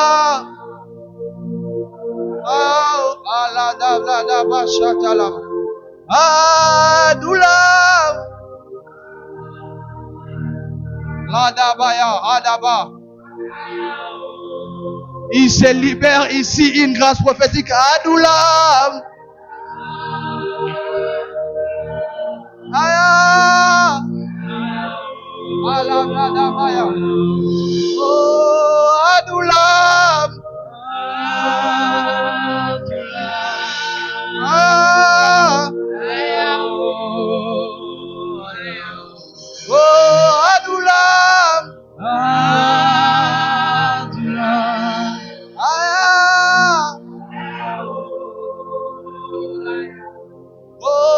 Adoula.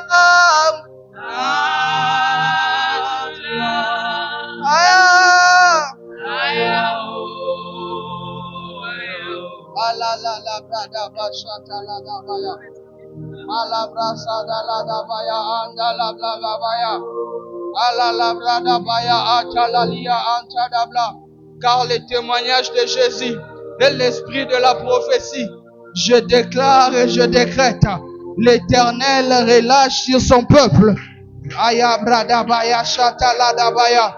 Je vois des hommes sur qui les écailles des yeux sont en train de tomber. Je vois des hommes qu'on est en train comme de donner des lunettes. Et l'Esprit de Dieu est en train de me dire, je relâche une cape. Il y a l'onction prophétique dans la maison. Je relâche une capacité à voir et à comprendre. C'est ce que j'entends. Je relâche une capacité à voir et à comprendre. Finis cette saison où tu seras surpris par les événements. Finis cette saison où tu vas courir derrière les prophètes ça et là. Finis cette saison.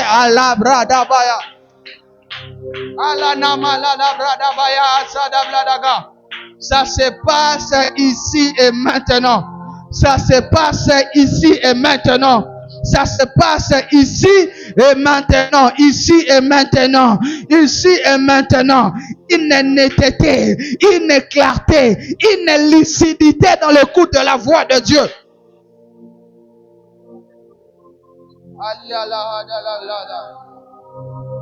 À la sonne de l'âme. Alia ata zabla dabaya ata la dabaya. Alia anta namaya alabra dabaya asa. Il y a quelque chose dans la maison. Ah, il y a liba dagas. Il y a quelque chose de Dieu dans la maison. Il y a quelque chose de divin dans l'atmosphère. Il y a quelque chose de divin dans l'atmosphère. Il y a quelque chose de divin dans l'atmosphère. S'ils entrent dans la maison et qu'ils voient des hommes prophétiser, les secrets de leur cœur sont révélés et ils tombent à terre. Le prophétique est un moyen d'évangélisation.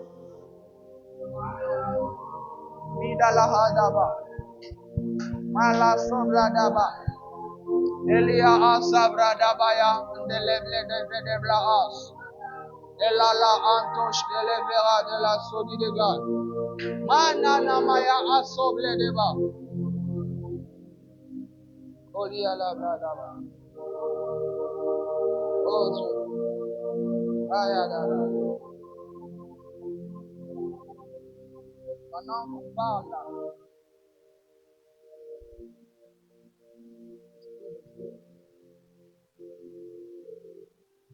En train d'éclairer les ténèbres de quelqu'un.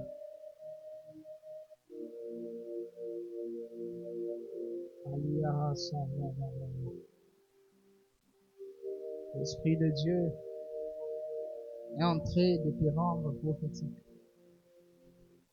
Toi qui avais perdu la capacité d'écouter Dieu. Toi qui avais perdu cette aptitude à faire des songes prophétiques. Toi qui avais même pendant un certain moment où tu fais des songes, mais quand tu te réveilles, tu oublies tout. Une grâce de restauration pour accorder. Une grâce de rétablissement terrible.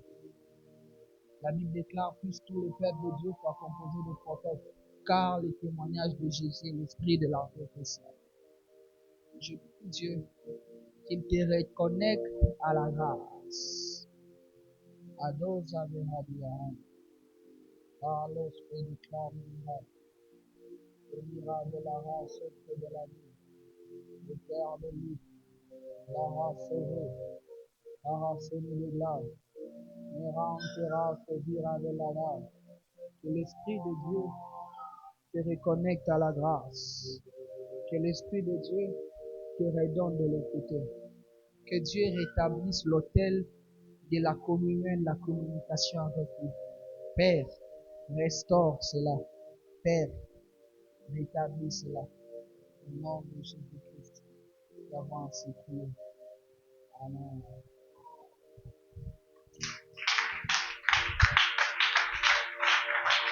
Est-ce que nous pouvons fortement acclamer le Seigneur?